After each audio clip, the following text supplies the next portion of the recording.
के उस बयान पर गंभीर आपत्ति व्यक्त की है, जिसमें उन्होंने प्रदेश को बिकाऊ प्रदेश कहा है। उन्होंने कहा है कि ये जनादेश का अपमान है और इसे सहन नहीं किया जा सकता। उन्होंने कहा कि जनता के साथ कांग्रेस की 15 महीने की सरकार ने लगातार गद्दारी की है, इसलिए ग्वालियर चंबल की जनता अपनी खुददारी के दम पर कमलनाथ एंड कंपनी को करारा जवाब देगी।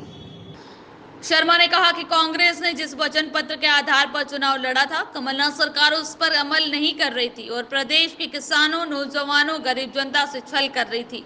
सिंधिया जी और उनके साथ ही विधायकों ने जब मुख्यमंत्री से वचन पत्र पर अमल करने और वादे निभाने की बात कही तो तत्कालीन मुख्यमंत्री कमलनाथ ने उनकी बात नहीं सुनी और सड़क पर उतरने की चुनौती दे डाली।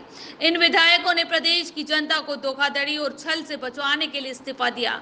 शर्मा ने कहा कि कांग्रेस सरकार में मंत्री रहे गोविंद सिंह ने कहा था कि सरकार भ्रष्टाचार में आंखों डूबी है और पैसा ऊपर तक जाता है। मंत्री उमंग सिंगार ने कहा कि कैबिनेट निर्णय नहीं करती, निर्णय तो दिग्विजय सिंह पर्दे के पीछे से कराते हैं। इससे स्पष्ट है कि कांग्रेस के अपने ही लोगों में सरकार के रवैये के प्रति असंतोष था और इसी वजह से वह सरकार गिरी है। शर्म आती है मध्य प्रदेश में बिकाऊ है मध्य प्रदेश ये बहुत बड़ा अपमान है, मध्य प्रदेश के उस जनादेश का अपमान है। कमलनाथ जी, वो विधायक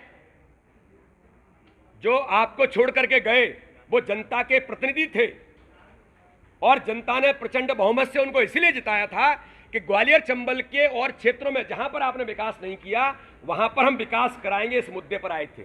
आपके वचन पत्र को लेकर के वो विधायक गए थे और उन्होंने जब आपसे मिलने का काम किया तो आपने कहा कि मेरे पास समय नहीं है, चलो चलो चलो। आज ग्वालियर के अंदर जब मीडिया ने कहा उनसे कि ग्वालियर की जनता आपसे प्रश्न कर रही है कि आज आप 15 महीने बाद क्यों आए हैं, मुख्यमंत्री बनकर के तो मुख्यमंत्री थे तब तो आए नहीं थे, आपकी जमीन खिसक गई, आप ग्वालियर के अंदर आ रहे हैं, चलो चलो हटो हटो। आज मीडिया से भी बोला चलो चलो हटो हटो, मीडिया से भी यही शब्द बोला है। आज आपने उन लोगों को, जनता ने जो समर्थन दिया था जनमत का, आज ये शब्द उपयोग करके आपने बड़ा अपमान किया है।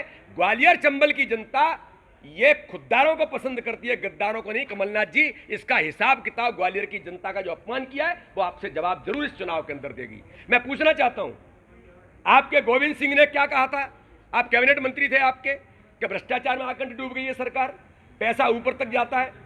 उमंग सिंगार ने क्या कहा था, कैबिनेट मंत्री थे, कि कैबिनेट निर्णय नहीं करती, पीछे से कमलनाथ, दिग्विजय सिंह इस निर्णय कराते हैं और इस सरकार को शैडो मुख्यमंत्री चलाते हैं। ये आपके मंत्री ने कहा था। अंतर्द्वंद अंतरकलह आपकी सरकार में थी। जिन लोगों ने, आपने जो वचन पत्र दिया था किसानों के बारे में, नौजवानों ने पूछा है ग्वालियर के अंदर, 4000 रुपये बेरोजगारी भत्ता की बात की थी, आपने 1 रुपया किसी को दिया? तो जब ये वचन पत्र आपने पूरे नहीं किए तो सिंधिया जी ने, उनके समर्थक लोग थे, उन्होंने कहा था कि हम सड़कों पर उतरेंगे।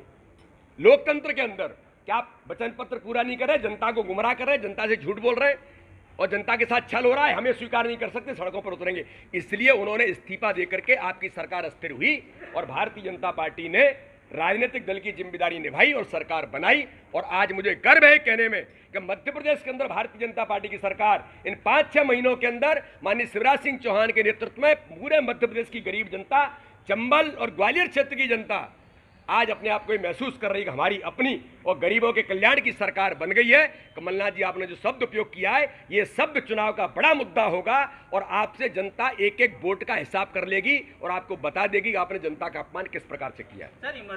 पहले ही कहा था, ग्वालियर चंबल से लेकर के पूरे मध्य प्रदेश के अंदर अब इनके पास न नेता बचे हैं और न कार्यकर्ता बचे हैं। दिग्विजय सिंह जी है, उनका बेटा है, वही लगे हैं चुनाव में। कमलनाथ जी, आज नकुलनाथ जी आ गए हैं। आज ये बयान दिया है आपके सामने कि सिंधिया जी अपने परिवार में चले गए और पारुल जी अपने परिवार में आ गई। अब इनके पास कुछ बचा नहीं है तो कहाँ जाएंगे? तो प्रत्याशी भी ढूंढने का काम वो कर रहे हैं और भी ढूंढे।